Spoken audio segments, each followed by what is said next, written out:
Assalamualaikum warahmatullahi wabarakatuh. Kembali lagi bersama TS Channel, channel yang menyajikan informasi, edukasi, kisah, dan misteri di belahan dunia ini yang mungkin belum terungkap.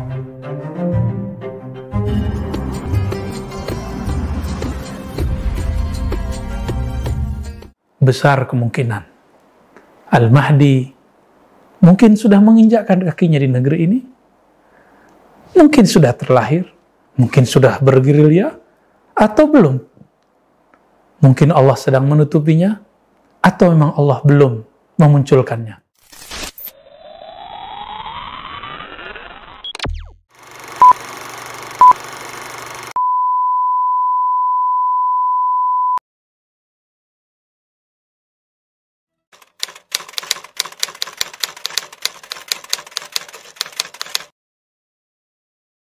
Bismillahirrahmanirrahim. Alhamdulillahirabbil alamin.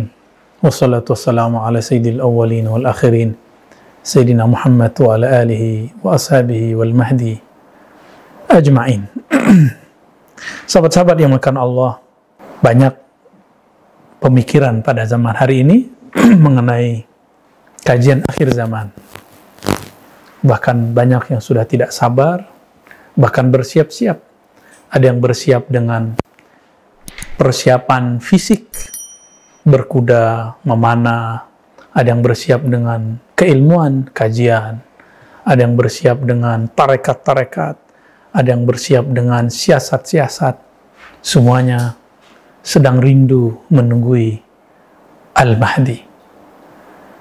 Karena ditunggu-tunggu, maka muncullah istilah. Yang istilah ini dipakai oleh ulama Ahlussunnah dan Syiah, yaitu Al-Muntazar, Al-Mahdi yang ditunggu-tunggu. Maka istilah ini bukanlah istilah satu kelompok, tapi dipakai oleh semua kelompok. Dalam ajaran lain, ajaran selain agama Islam yang dibawa Nabi Muhammad, ajaran yang dibawa Nabi Musa, yang bagi kita juga disebut Islam, tapi syariat Nabi Musa, Nabi Isa, juga sama, mengajarkan tentang adanya Mesias, juru selamat. Di Jawa ada keyakinan Ratu Adil, Satria Piningit, dan selain sebagainya. Semuanya melulukan juru selamat. Dalam agama apa saja yang memang dulu mungkin bersumber dari Allah, pasti mengajarkan hal yang sama. Lalu di manakah Al-Mahdi?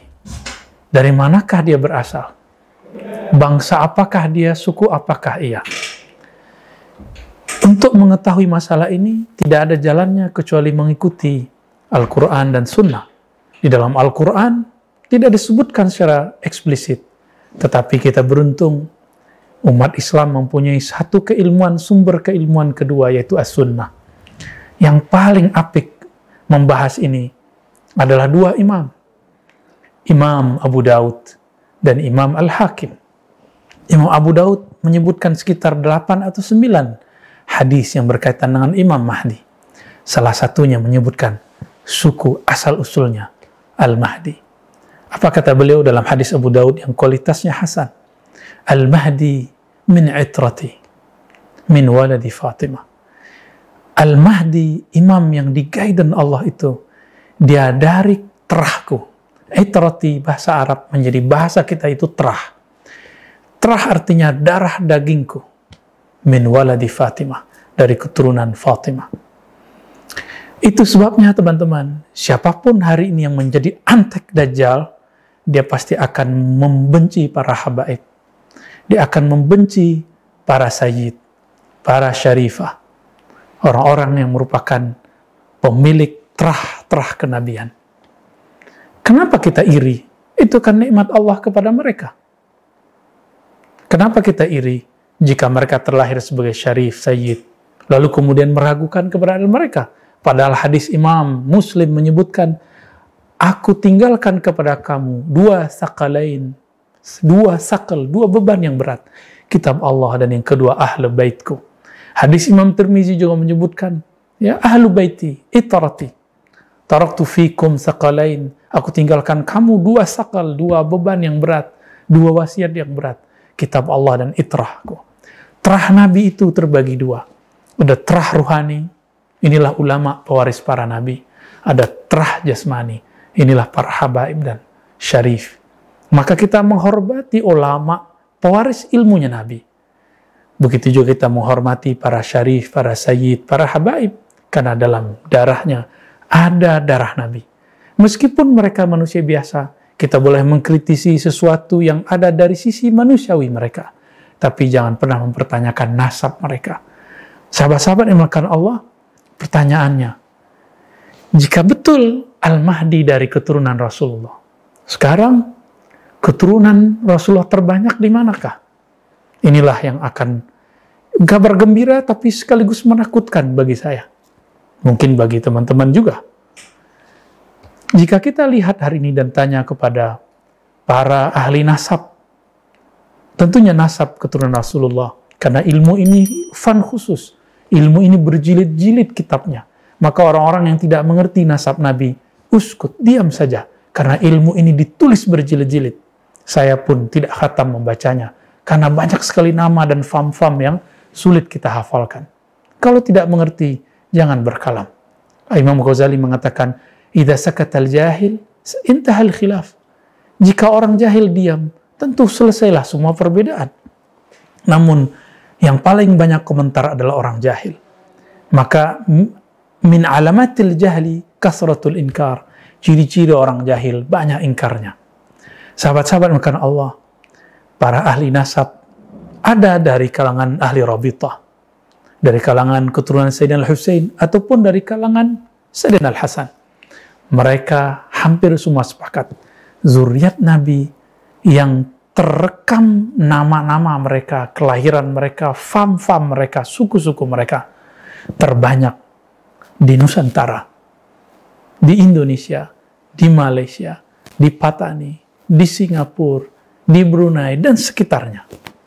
Meskipun banyak tersebar di India, di Gujarat, di Uzbek, bahkan ada beberapa di Cina, ada juga di Amerika Latin, ada di Mesir, sampai ke Maroko sana, ada. Namun, zuriat Nabi yang paling banyak dan terekam dengan baik, itu ada di Indonesia. Maka Rabithah Alawiyah Indonesia termasuk rujukan di dunia ahli nasab internasional. Dan saya belum bertemu orang atau komunitas atau institusi terbaik melebihi Rabithah Alawiyah. Barangkali inilah nubuat Nabi.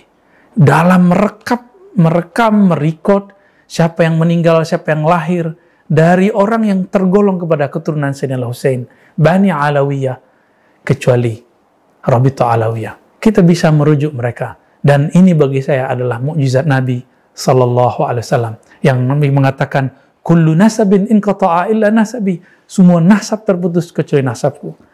Maka teman-teman, besar kemungkinan Al-Mahdi mungkin sudah menginjakkan kakinya di negeri ini. Mungkin sudah terlahir. Mungkin sudah bergerilya. Atau belum. Mungkin Allah sedang menutupinya. Atau memang Allah belum memunculkannya. Namun, dengan banyaknya perahara-perahara di zaman ini, sehingga muncul ketidakadilan bukan hanya di negeri ini, di mana-mana yang sifatnya global. Maka Al-Mahdi kemunculannya tambah dekat. Ciri-ciri kemunculan Al-Mahdi satu saja yang paling jelas. Idza muliat al-ardu jawra. Jika bumi ini dipenuhi dengan ketidakadilan secara global, bukan parsial, bukan partai, bukan presidensial, bukan monarki, tapi global. Gerakan ketidakadilan itu disebut jaur, bukan zulm.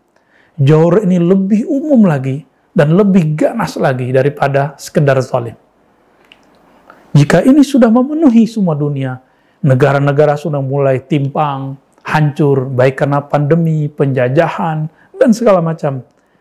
Tinggal menunggu saat yang terakhir munculnya sang juru selamat, Al-Imam Al-Mahdi, yang ditunggu oleh semua orang yang percaya kepada Tuhan alam semesta, yang kita sebut dalam agama kita Allah Subhanahu wa Ta'ala.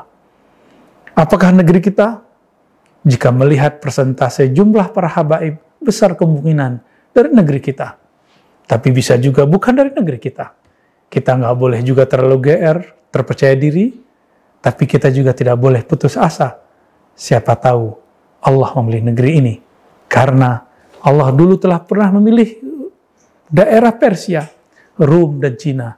Barangkali, mungkin juga sudah Eropa, Afrika juga sudah pernah. Tanah Jawi, tanah Nusantara akan menjadi gilirannya. Wallahu a'lam bishawab. Mari bersiap, pantaskan diri menjadi pengikutnya. Wassallallahu ala sayyidina Muhammad. Assalamualaikum warahmatullahi wabarakatuh.